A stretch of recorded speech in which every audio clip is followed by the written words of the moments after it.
Señora ministra, hoy queríamos debatir con usted sobre el estado de la educación pública y sobre las prioridades políticas de este Gobierno. Como todo el mundo sabe, en las últimas semanas ustedes han elegido destinar 10.400 millones de euros a gasto militar y a armas. Nosotros desde Podemos creemos que ese dinero tiene que ir a las aulas, así de claro y así de grave. Le hablo no solamente como diputado, le hablo como profesor interino de la educación pública que ha trabajado en centros con más de 30 alumnos por aula, sin refuerzos, y junto a compañeros y a compañeras que se dejan la piel cada día para llegar a donde no llega la financiación y los recursos. Le hablo también como alguien que estuvo en las calles, junto a los compañeros docentes, junto a las familias y a los estudiantes, en las huelgas contra la LOMCE y contra los recortes en educación en la pasada década. En aquellas movilizaciones también estaba el Partido Socialista, al menos nominalmente. Pero hoy, señora ministra, creo que ustedes han olvidado buena parte de las demandas de aquellas manifestaciones y de la llamada marea verde por la educación pública. Mire, en 2020, Unidas Podemos y el Partido Socialista acordamos derogar la LOMCE del Partido Popular y pactar una nueva ley de educación, la LOMLOE. Esta ley, vista en perspectiva, tengo que reconocerle que quizá fue limitada e insuficiente. Pero la LOMLOE recogía cosas que nunca había recogido una ley educativa. La LOMLOE, por ejemplo, planteaba el aumento progresivo de las plazas públicas, reconocía que la educación pública tiene que ser la red principal del sistema, mandataba la creación de una red de centros educativos de 0 a 3 años e impedía que la educación concertada pudiera segregar por motivos socioeconómicos. Todo esto lo decía la LOMLOE. Pero hoy, señora ministra, yo le pregunto, ¿qué comunidades están cumpliendo esos artículos de la LOMLOE? Y quizá lo más importante, ¿qué ha hecho usted desde el Ministerio de Educación para que se cumplan esos artículos de la Ley de Educación? Mire, la LOMLOE, en sus artículos más progresivos, recogía de algún modo una agenda desprivatizadora. 5 años después, lejos de desprivatizar nada, la tendencia a la mercantilización de nuestro sistema educativo sigue en aumento. Los datos así lo dicen y advierten una clara tendencia a la reducción de la educación pública. Mientras que la media de la OCDE de estudiantes escolarizados en la educación pública es del 84,9%, en España ya ha bajado al 64%. Yo sé que a usted, desde el Ministerio, estos datos le deben preocupar poco. Pero estos años no hemos visto ni un solo plan, ni una sola iniciativa por parte de la ministra para promover un incremento de las plazas progresivas, de las plazas públicas en los centros de titularidad pública, como mandata el artículo 109.2 de la LOMLOE. Ni tampoco hemos visto, por desgracia, ninguna inversión para garantizar la universalidad y la gratuidad de la educación infantil, como establecen los artículos 15.1 y 15.2. Y ya sé que me responderá que esto es muy complicado de su ministerio, que las competencias están transferidas y que usted no puede hacer nada. Pero es que estamos hablando de una ley educativa que tiene rango estatal. Una ley que no se está cumpliendo y que usted no hace nada para que se cumpla. Y sobre todo no hace nada para que se cumpla su contenido social. Mire, señora Alegría, yo sé que esta legislatura no está sirviendo para reforzar la escuela pública ni para terminar con la segregación socioeconómica que practica mucha de la educación privada o concertada. Ustedes están en otras prioridades. 23 de octubre de 2024, El Periódico. El Gobierno se dispone a aumentar los fondos de la educación concertada. ¿De verdad, señora Alegría? ¿De verdad usted considera que hay que aumentar los fondos de la educación concertada cuando, según todos los informes, la concertada sigue segregando por motivo de clase social y continúan los copagos ilegales a las familias? Nuestras escuelas públicas tienen todavía muchos problemas para que ustedes estén regalando más dinero a la privada. España es el país de la Unión Europea con las aulas más masificadas. La legislación vigente señala que las ratios deben ser de 25 en primaria y de 30 en secundaria, pero todo el mundo sabe que esto hay muchas comunidades donde no se cumple. Nosotros, durante la tramitación de la LOMLOE, el grupo de Unidas Podemos, les planteábamos en repetidas ocasiones que se blindara dentro de la ley una ratio máxima de alumnos por aula, 15 alumnos en infantil, 20 alumnos en primaria y 25 en bachillerato. Entonces nos dijeron que esto sería muy complicado meterlo en la ley y que no habría suficiente presupuesto para que lo hicieran las comunidades. No había suficiente presupuesto para las ratios. Ahora sí lo hay, para comprar armas, para tanques, y para material militar. El Gobierno repite machaconamente que este rearme militar al servicio de la OTAN no va a suponer ningún recorte social, pero lo cierto es que todo ese dinero, que nunca estuvo disponible para la educación pública, tampoco irá ahora para aulas, para refuerzos educativos ni para becas, cuando se destina para ese rearme militar. Señora Alegría, ¿usted sabe qué podríamos hacer si invirtiéramos 10.400 millones de euros en educación? Yo lo he calculado. Se podrían construir más de 5.000 escuelas infantiles para garantizar precisamente ese primer ciclo de educación pública de los 0 a los 3 años. Y podríamos contratar a 150.000 docentes con los que bajar las ratios por aula. Cuando ustedes dicen que los 10.400 millones de armamento no suponen recortes sociales, no dicen la verdad. Porque todo lo que supone ese presupuesto de guerra precisamente va a hacer que no se pueda cumplir con el refuerzo a la educación pública. Y usted, señora ministra, seguramente nos dirá que exageramos y que la inversión en educación pública ha crecido, que no es lo mismo que hace 10 años, en lo peor de la crisis, que la educación con sus problemas va tirando en España. Yo le pediría que prestara más atención a las manifestaciones de los docentes y de la comunidad educativa que salen estas semanas a manifestarse en Madrid, en el País Vasco o en Andalucía, porque están señalando una realidad bien distinta. La realidad es la inestabilidad de las plantillas docentes, son las ratios inmanejables, es la externalización de los servicios y es la infrafinanciación de todo el sistema educativo.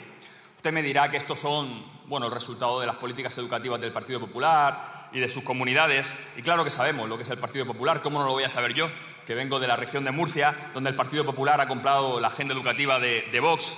Su política educativa siempre es la misma, ¿no? Es maltratar y degradar a la educación pública para que la gente se vea obligada a elegir la concertada. Esa es su famosa libertad de elección. Pero, señora ministra, seamos honestos. Cuando ustedes y nosotros acordamos derogar la LOMCE y aprobar los LOE, lo hacíamos para que precisamente el Partido Popular no hiciera lo que está haciendo y no se saliera siempre con la suya. Y nosotros creemos que usted tiene las herramientas legales, jurídicas e institucionales para frenar muchas cosas de las que está haciendo el Partido Popular, pero ha preferido bajar los brazos.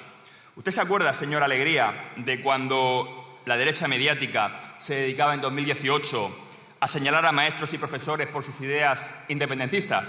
¿Se acuerda cómo el Gobierno del Partido Popular movilizó a la Alta Inspección Educativa para investigar denuncias anónimas que quedaron en nada, pero para hostigar a los profesores de la educación pública?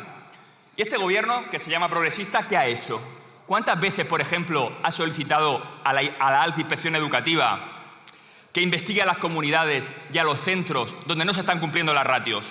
¿O cuántas veces ha pedido información de los centros privados que reciben conciertos, pero que siguen cobrando cuotas ilegales a las familias? Nosotros, desde luego, no compartimos la resignación de su ministerio. Por el contrario, pensamos que es el momento de iniciar la desmercantilización de un derecho de la ciudadanía como es la educación pública. Y por eso le planteamos algunas posibles intervenciones que se podrían hacer ya, con voluntad política, claro. En primer lugar, modificar la LOMLOE para fijar unas ratios máximas por aula que garanticen la calidad educativa. Es algo de sentido común. Las comunidades tienen sus competencias para establecer la ordenación educativa, pero no puede haber una ordenación y una competencia para asfixiar a los centros públicos. Ni es aceptable que lo hagan, ni es aceptable que el Gobierno de España y su ministerio mire para otro lado. En segundo lugar, le propongo reforzar la red educativa pública mediante la reducción progresiva de los conciertos educativos y la progresiva incorporación de las cooperativas de centros privados concertados que así lo soliciten a la red pública. Esta sería la vía para que la educación pública aumentara su peso en el sistema educativo y que se acercara a las medias europeas, donde el 90% del alumnado están escolarizados en la red pública, frente, como digo, al 64% que lo hacen en nuestro país. En tercer lugar, establecer el carácter público y gratuito del primer ciclo de educación infantil, incrementando las inversiones por parte del Estado a las comunidades para la creación de plazas públicas y gratuitas de 0 a 3 años. Hacer universal y accesible el primer ciclo de educación infantil sería una contribución fundamental no solamente a la posibilidad de la conciliación de las familias, sino sobre todo un salto adelante en la educación de millones de niños y niñas que se tienen que incorporar muchas veces más tarde al sistema educativo. Pero, señora ministra, le voy a decir una cosa. Para hacer todo esto, para hacer estas 3 medidas que nosotros le proponemos desde Podemos, lo que hace falta es inversión pública. Y, sobre todo, hace falta tener claras las prioridades de un gobierno supuestamente progresista. Y desde Podemos lo tenemos bien claro.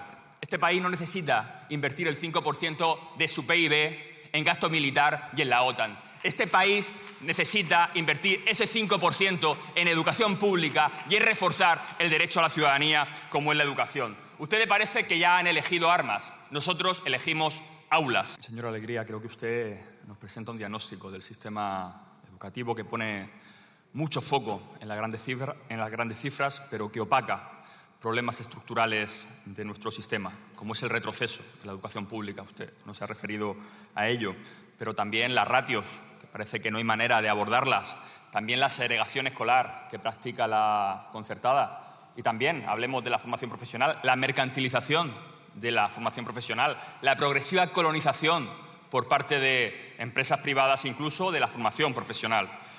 Mire, le reconozco algo que es verdad.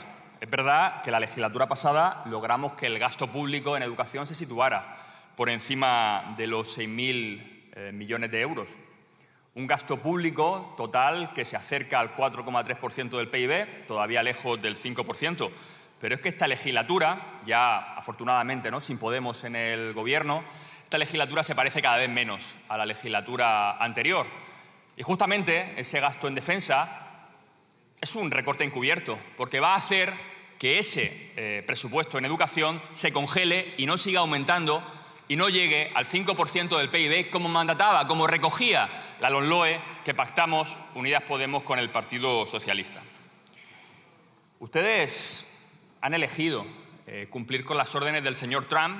Han empezado, ¿no?, con un gasto extraordinario de 10.400 millones. El 21 de junio seguramente les van a pedir que el gasto militar, el gasto en defensa, tenga que aumentar del 2% al 5%. Y yo le pregunto, señora Alegría, ¿me quiere usted decir cómo vamos a llegar al 5% del PIB en educación pública, como ordenaba la LOMLOE, cuando a la vez la OTAN y el señor Trump nos exigen que lleguemos a ese 5%, pero en armas y en comprarle distintos tipos de armamento, aviones militares, carros de combate a los Estados Unidos? Mire, ustedes están empeñados en negar la evidencia, pero la mala noticia para ustedes es que esto no va a durar mucho. En política hay que elegir, y hay que elegir entre armas o aulas. Y los recortes van a llegar, y los recortes van a llegar en un mal momento para la educación pública. Fuera de esta Cámara hay hartazgo. O sea, las cifras grandes están muy bien, pero ahí fuera hay un profesorado colapsado, hay estudiantes que no consiguen plaza pública en la formación profesional porque la están privatizando, hay ratios imposibles y hay falta de orientadores escolares. La educación pública no está levantando cabeza y esta legislatura, desgraciadamente, no estamos parando la tendencia de mercantilización del sistema. Y no porque sea un signo de los tiempos o una tendencia irreversible, sino porque hay una falta de voluntad por parte de las comunidades autónomas del Partido Popular, en eso estamos de acuerdo, pero también por parte de este ministerio para que se cumplan los aspectos sociales de la LOMLOE, que no se están cumpliendo. Ustedes, además lo han dicho, quieren ampliar la financiación para la educación concertada. Nosotros decimos que la educación concertada no puede ser ya más de la mitad del sistema educativo en muchas comunidades autónomas y que, frente a eso, el Gobierno tiene que dar una respuesta si es que se dice progresista. Y para eso, señora ministra, también le propongo que se atrevan a hacer algo de izquierdas, que se atrevan, por ejemplo, a abrir el debate del concordato. Ustedes siempre nos dicen que no es el momento. No era el momento cuando negociamos la LOMLOE, pero nosotros creemos que los privilegios de la Iglesia Católica en materia educativa están en la base de muchas de las distorsiones que tiene la doble red educativa de la red pública y de la red concertada. Y desde Podemos tenemos claro que en una coyuntura como la actual, donde la educación pública se ve maltratada, sería el momento para decir ni un concierto más, ni un concierto más. El dinero público tiene que ir para reforzar la educación pública y, sencillamente, quien quiere educación privada y religiosa, que se la pague de su bolsillo. Porque resulta incomprensible que haya que seguir pagando la educación de unas élites cuando muchas familias en estos momentos y en muchas comunidades autónomas se les está negando el derecho de matricular a sus hijos e hijas en la educación pública. Yo sé que no me hará mucho caso y que seguramente en estos temas de la concertada comparta más con el Partido Popular que con Podemos. Pero ojalá al menos haga cumplir los artículos más sociales de la LOMLOE, porque esa ley, si no la defiende su ministerio, no sabemos quién la va a defender. Se lo digo porque mucha gente esperaba algo más de ustedes y algo más de valentía.